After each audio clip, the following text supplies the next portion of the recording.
This conference will now be recorded.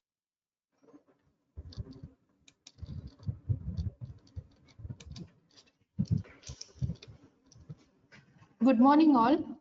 Today's topic of discussion is pneumonia, which is very important for you when you come to your clinics and to the OP. Coming to the definition, there are two definitions based on Harrison and Davidson. According to Harrison, it is an infection of pulmonary parenchyma. According to Davidson's, it is defined as an acute respiratory illness associated with recently developed radiologically pulmonary shadowing, which may be segmental, lobar, or multilobar. Coming to the classification, it can be community acquired, hospital acquired, or ventilator associated. This classification is very important. Next, coming to the classification, there are three classifications. First classification is based on the site. On the basis of it is classified into lobar, interstitial, or bronchopneumonia. Lobar, it affects a single lobe. Coming to the bronchopneumonia, it will affect a single bronchopulmonary segment. Interstitial, in the parenchymal tissue in between will be affected. This is the classification based on site, which is lobar, bronchopneumonia, and interstitial pneumonia. Coming to pneumonia classification by etiology. It can be primary pneumonia or secondary pneumonia or suppurative. Secondary pneumonia is also known as aspiration pneumonia, whereas suppurative pneumonia is also known as necrotizing pneumonia. This is the classification based on etiology. Coming to the most common organisms, the most common organisms are Streptococcus pneumonia, Haemophilus influenza, Moraxia catarrhalis, Staphylococcus aureus. Coming to the less common organisms, these are Klebsiella, Streptococcus, and Pseudomonas. Coming to the another classification based on the mode of acquiring pneumonia, whether it is community acquired pneumonia or hospital acquired or ventilator associated pneumonia or healthcare associated pneumonia or pneumonia in immunocompromised host. These are the three classifications. One is based on the site and based on etiology and based on the mode of acquiring the pneumonia. Coming to the pathophysiology, it results from the due to proliferation of pathogens at alveolar level and the host responds to these pathogens. These microorganisms will gain access to the lower respiratory tract through by several ways, which includes due to aspiration from oropharynx or inhalation of contaminated droplets or hematogenous spread or contagious extension. Or when the defense mechanisms fail. The normal defense mechanisms are hair and turbinates of the nail, the branching architecture of tracheobronchial tree, and the mucociliary clearance and local antibacterial factors, and the normal gag reflex and cough mechanism, and the normal flora adhering to the mucosal cells of oropharynx, the alveolar macrophages, local proteins. These are the normal defense mechanisms which protect the airway. When these defense mechanisms are aberrated, the patient may develop pneumonia. This one is hair and turbinates, the architecture, the mucociliary clearance and local antibacterial factors, the gag reflex and cough mechanism, and normal flora adhering to the mucosal cells, and the alveolar macrophages and local proteins. These are the normal defense mechanisms. When this breach, it can lead to development of pneumonia. When the capacity of alveolar macrophages ingest or kill, even the capacity of macrophages exceed to kill the microorganisms, then the patient will manifest pneumonia. The alveolar macrophages will initiate the inflammatory response to protect the lower respiratory tract. These are the mediators which will responsible for the pathology. Pneumonia patients can present with fever due to the release of inflammatory mediators like interleukin-1 and TNF. They will present with purulent secretions could be due to interleukin-8 and granulocyte colony stimulating factor, which stimulates the release and attraction of neutrophils to the lungs. Next, edema due to localized alveolar capillary leak due to inflammatory mediators and neutrophils. First, when these normal mechanisms will breach, the patient have the microorganisms will gain access to the lower respiratory tract.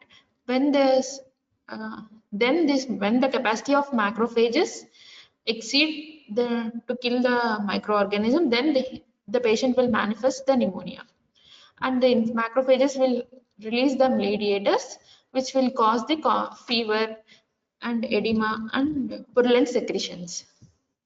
If patient present with hemoptysis, radiologic infiltrates and rails on auscultation, it will be the main mechanism is the patient will have leaky alveolar capillaries. It will lead to infiltrates and rails on auscultation and hemoptysis. If the patient has hypoxia, it will be due to alveolar filling and the action of bacteria. If patient present with dyspnea, the main mechanism behind dyspnea is the patient will have decreased compliance of lung. If it is most severe, it will be due to reduction in lung volume and compliance and intrapulmonary shunting of the blood. Coming to the phases, which is very important, as you have already read in pathology, there are 4 stages. First one is edematous phase, red hepatization, gray hepatization, and stage of resolution. Coming to the edematous phase, in edematous phase, the alveoli will be filled with the proteinaceous exudate and bacteria, which is followed by red hepatization. In red hepatization, due to leaky alveolar capillaries, there will be erythrocytes, and as there is there will be inflammation, there will be neutrophils and there will be bacteria. Coming to the stage of gray hepatization, where the infection is confined and there will be improvement in gaseous exchange, the extravasation of erythrocytes will ceases and the neutrophils will predominate, and there will be fibrin deposition and disappearance of bacteria.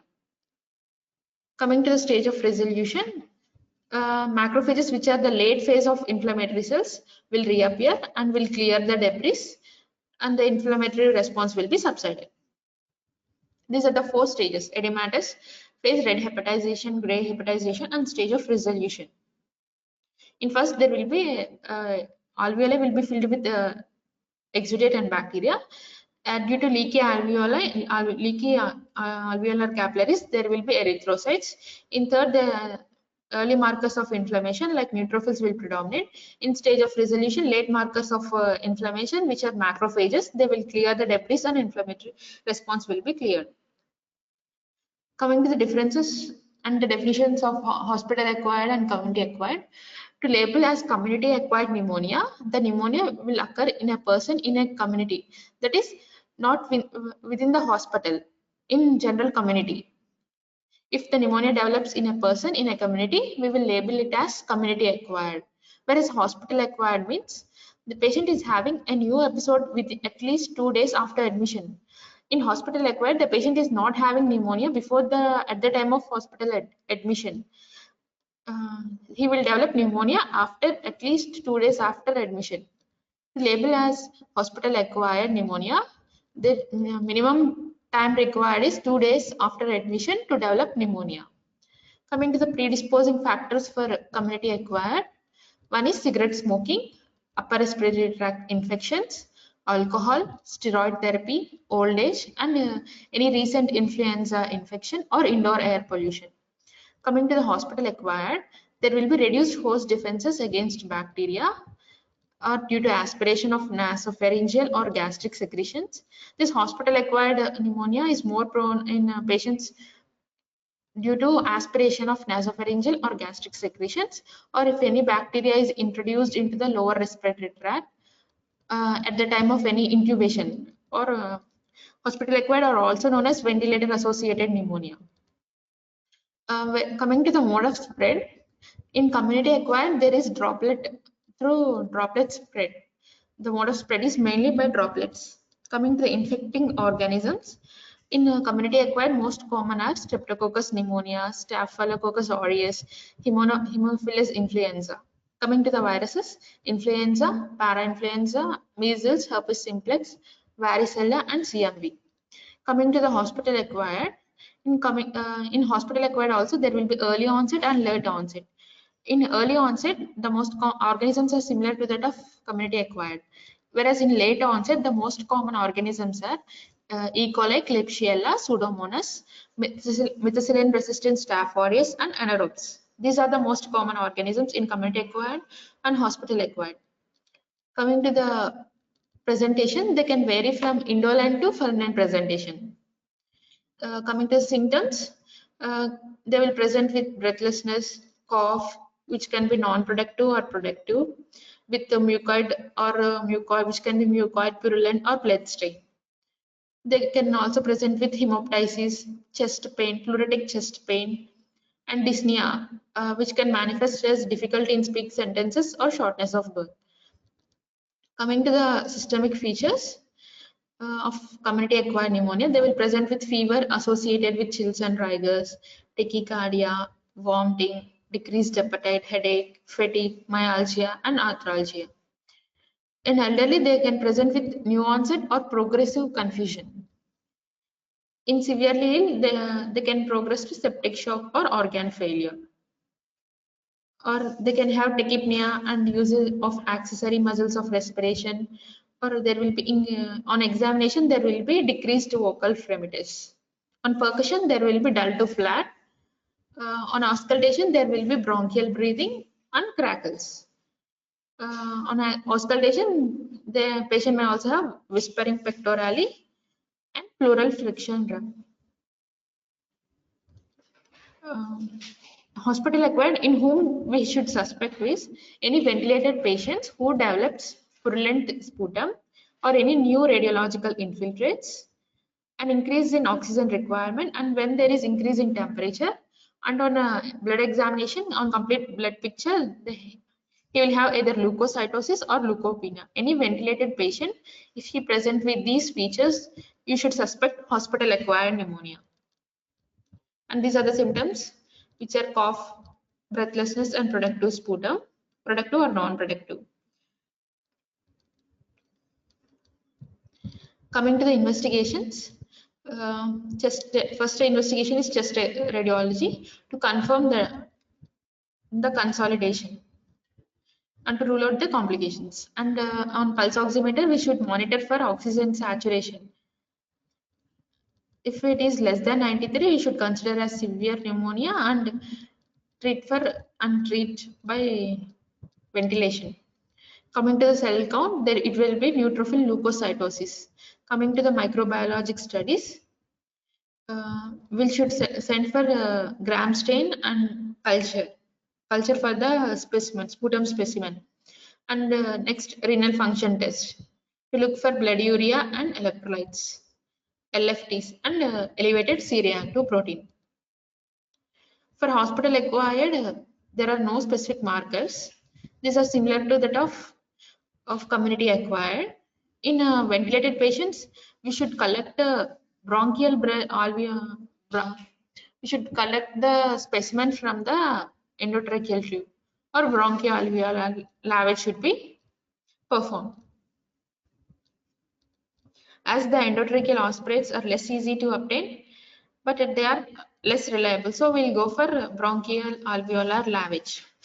These are the investigations: chest imaging, oxygen to monitor oxygen saturation using pulse oximeter, and CBP should look for leukocytosis, and gram stain and culture, renal function test, liver function test, and to look for markers of inflammation like C-reactive protein. This is the chest imaging. This is the chest imaging showing the right upper lobe pneumonia. On chest X-ray, we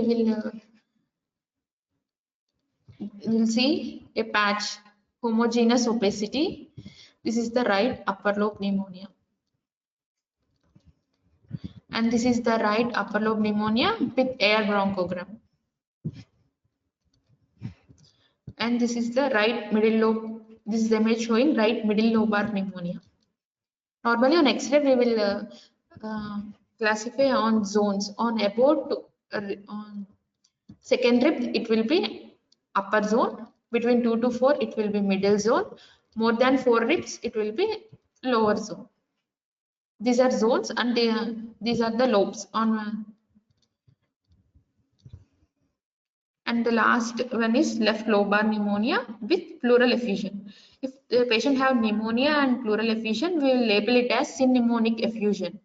See here, the costophrenic angles are visible, but in this X-ray, the costophrenic angles are not visible. These are the costophrenic angles and these are the cardiophrenic angles. To label a patient as pleural effusion, we will look for this costophrenic angles. If these costophrenic angles are not visible, we will label a patient as pleural effusion. This is the X-ray showing both pneumonia and pleural effusion. So we will label it as synpneumonic effusion. Coming to the hospital acquired pneumonia, hospital care associated pneumonia, this is the fourth entity. It is a transition between community acquired and hospital acquired. To develop a hospital care associated pneumonia, the patient should spend at least 2 days in a hospital within the last 90 days. Or he might have attended a hemodialysis unit, or he is receiving an IV antibiotics, or he is a resident in nursing home or other healthcare facility. To develop a hospital care associated pneumonia, the person should spend at least 2 days within the last 90 days. The most common organism is MRSA. The patients with more risk are who are working in nursing homes. These patients are at risk for hospital care associated pneumonia. Coming to the assessment of pneumonia severity, we will currently using two sets of criteria. One is pneumonia severity index, another one is curve 65, which is most commonly used. The variables in curve 65 are C for confusion, U for urea levels more than 7 millimoles per liter or 24 milligram per deciliter. Coming to the respiratory rate, it will be R. It stands for respiratory rate, which is more than 30 per minute.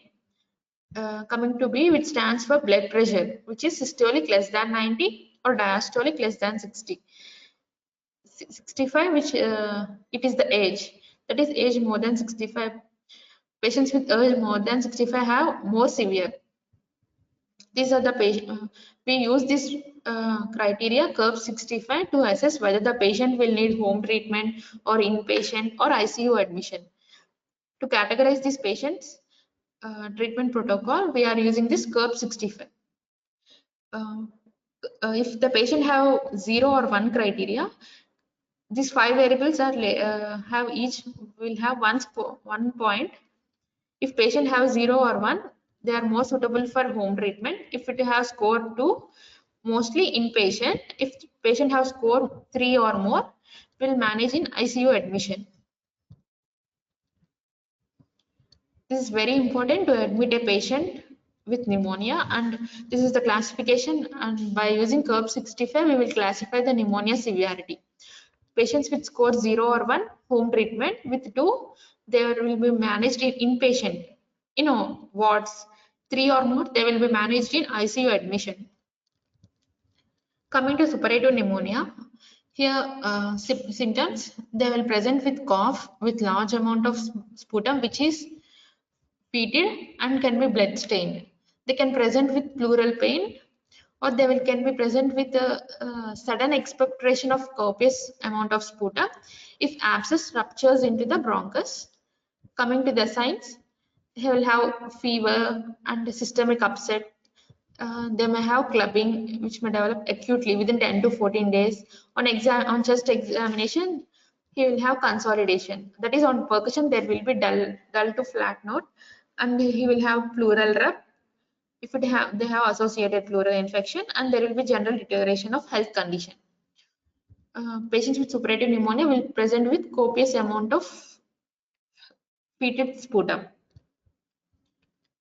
Coming to the pneumonia in immunocompromised, it most commonly occur in patients with HIV or any or patients using any immunocompromised drugs. They can present with pneumonia. Causes are either due to defective phagocytic function or defects in cell-mediated immunity or defect in antibody production. This will lead to pneumonia in these immunocompromised patients. The clinical features are fever, cough, shortness of breath. The most common organisms are Pneumocystis zerovicae. One interesting point about this Pneumocystis zerovicae is the patients with present with symptoms of cough and shortness of breath for several days or weeks before the onset of systemic symptoms or appearance of X-ray abnormalities. They'll have cough, shortness of breath before weeks before they have systemic symptoms or X-ray abnormalities. That is, they will be normal with cough and shortness of breath, but they will take time to develop the X-ray abnormalities and systemic symptoms. Pneumonia in immunocompromised, most common in patients with HIV and who are using immunocompromised drugs due to defective phagocytic function and defects in cell-mediated immunity and defects in antibody production. Coming to the differential diagnosis of pneumonia, these are very important as to differentiate the pneumonia mimickers from that of pneumonia. As treatment modality may vary. These are the DDs. One is pulmonary infarction. It can also present with consolidation patch on X-ray, but they will have wedge-shaped patch of opacity on X-ray, and they will have associated features of pulmonary oligemia and all. Next differential diagnosis is pleural TB, pulmonary TB. They will have features of fever, evening rise of temperature will be there, and they may have weight loss and cough. So we should differentiate patients with tuberculosis from pneumonia, as patients with tuberculosis may have weight loss. Another differential diagnosis is pulmonary edema. If it is unilateral, we should differentiate it from pneumonia. There will be, in pulmonary edema, there will be diffuse ground glass opacity. Whereas in pneumonia, there will be localized patch of opacity. And another differential diagnosis is pulmonary eosinophilia and bronchoalveolar carcinoma. These are the differential diagnoses. We should differentiate from pneumonia, pulmonary infarction, pulmonary TB, pulmonary edema, pulmonary eosinophilia, and malignancies like bronchoalveolar cell carcinoma.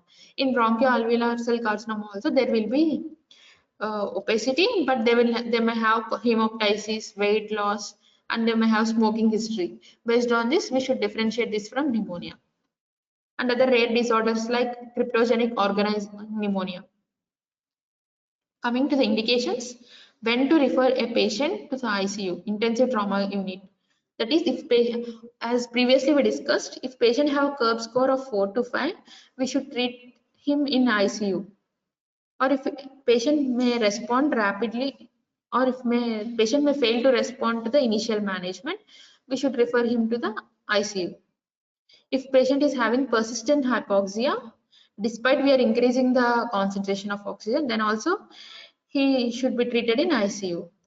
If patient is having progressive hypercapnia, severe acidosis, circulatory shock, reduced consciousness level, these are the indications to refer to intensive care unit. Coming to the treatment, first we should improve the hydration, oxygen therapy to correct the hypoxia, and if patient needs assisted ventilation, we should go for ventilatory support. If patient remain hypotensive despite the correction of fluids, we should go for steroid treatment. Coming to the treatment, as based on curve criteria, we will divide the patients at the time of admission, whether he needs outpatient treatment or inpatient, non-ICU or ICU. Based on this curve 65 criteria, it will influence the admission status, and it will also influence the treatment status. Coming to the, if patient is having 0 or 1, he will need outpatient treatment. For the outpatient, we will use the treatment regimen based on the status of his antibiotics, whether in past 3 months he is not using any antibiotics, then we will go for macroglides like macroglide, any macroglide like clarithromycin, azithromycin, or doxycycline, tetracyclines like doxycycline. Coming to the macroglide, we can use clarithromycin 500 mg BD or azithromycin loading dose 500 mg followed by 200 mg OD. Next regimen is doxycycline. We can use 100 mg per orally BD. If patient is using antibiotics in past 3 months, we should choose an antibiotic from different class.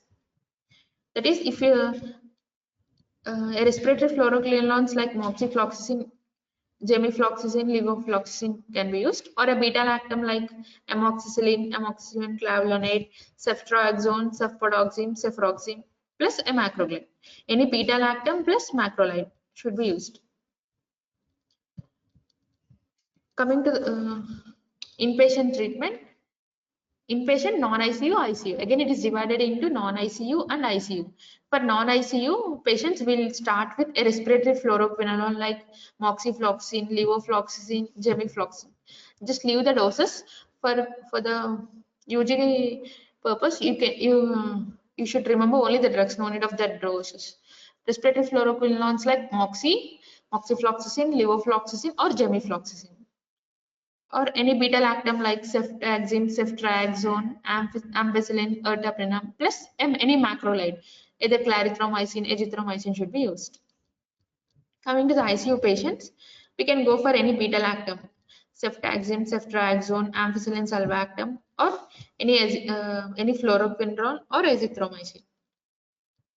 If the organism is known by culture, that is, if it is Pseudomonas, the treatment regimen is anti-pseudomonal penicillins like beta-lactam, piperacillin, tazobactam, or imipenem, meropenem, or plus any respiratory fluoroquinolone like Cipro or Levo.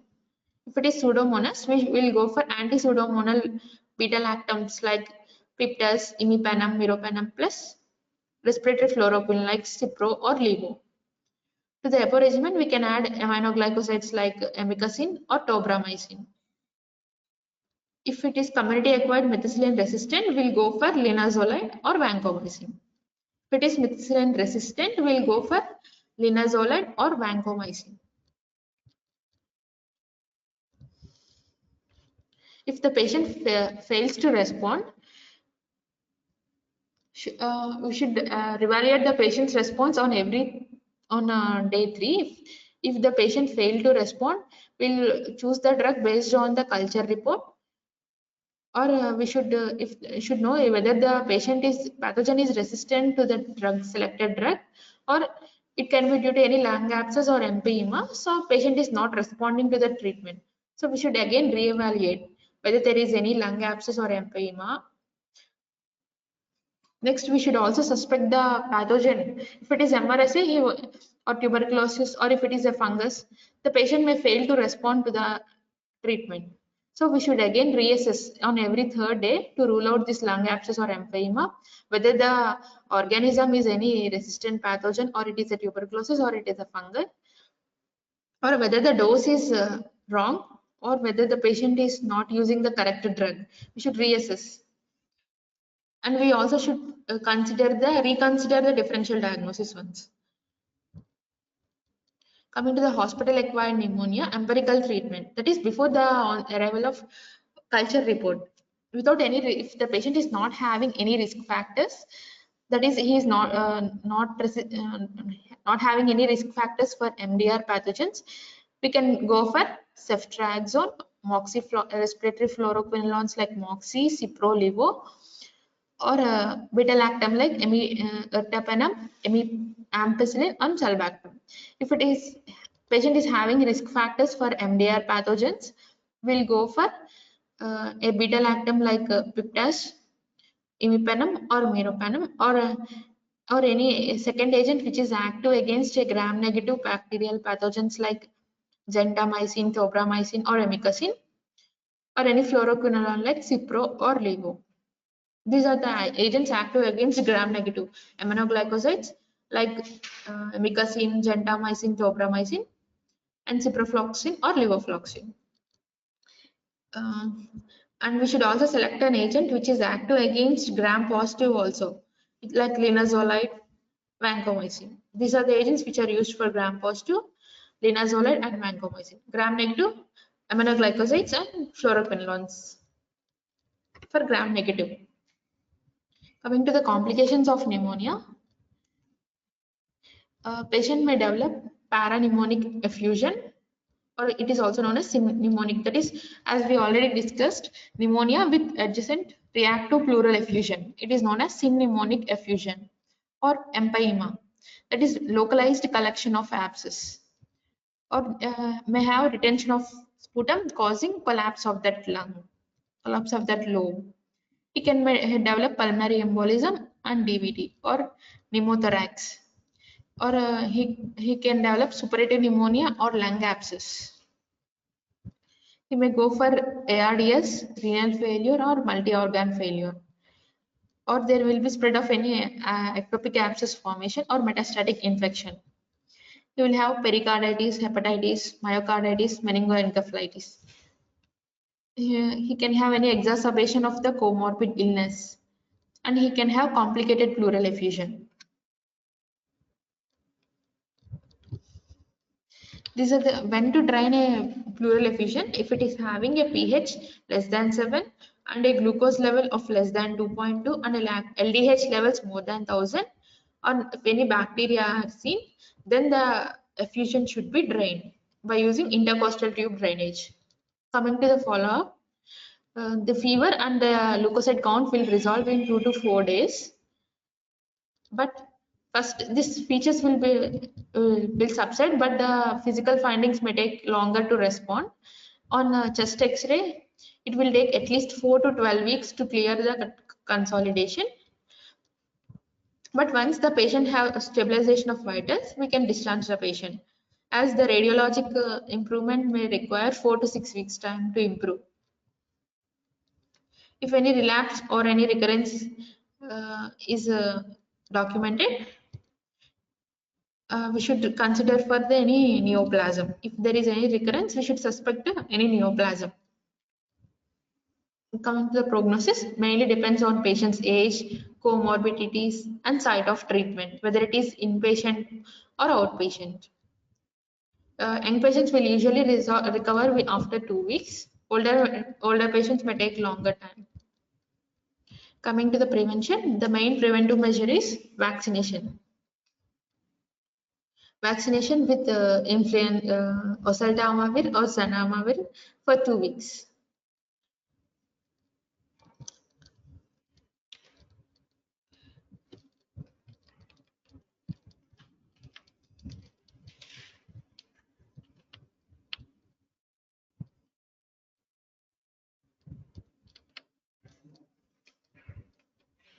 And this is the scenario where the patient presented with cough and sputum for 3 days and associated with chills and rigors for past 2 days, and he is also having loss of appetite. Here, when we should also remember the age, as one of the criteria is we are considering his age, so age is also important. And the complaints presenting with cough since 3 days, fever since 2 days, and loss of appetite since two days. Next, on examination, we should look for the general signs, phaleric dress, cyanosis, clubbing. As in case of suppurative pneumonia, there will be clubbing, rapid development of clubbing within 10 to 12 days. So we should also look for clubbing, any koilonychia, lymphadenopathy, edema, and dehydration. And one of the most important criteria, that is, we should also check for the BP, which is also important. Next, coming to the examination, on inspection, we should look for the movement and any usage of accessory muscles. On palpation, we should confirm any tracheal shift is there, and we should look for vocal fremitus. Here, if this patient is having vocal fremitus over right inframammary region, that is right lower lobe, and he is also having reduced expansion on that right side. So he is having mostly right lower lobe pneumonia. On percussion, there will be dull note on auscultation, as there will be decreased air entry, and due to edema there will be coarse crepitations over that area. Sometimes wheeze can also be heard. This is the right middle zone pneumonia, and we should also take into consideration the investigations also. Here he's not having confusion and urea levels are more than 45 and respiratory rate is more than 30, which is more he comes into the, and blood pressure is normal. He's having a score of 2, so we'll go for inpatient admission, as 0 to 1 is home based treatment, 1 to 2 admission, 3 to 5 in ICU.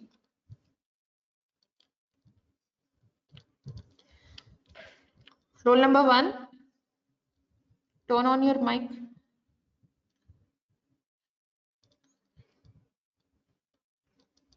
What is CURB 65 stands for?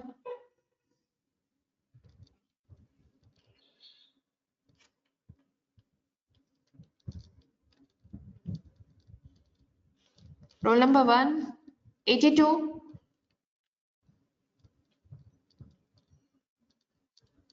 82,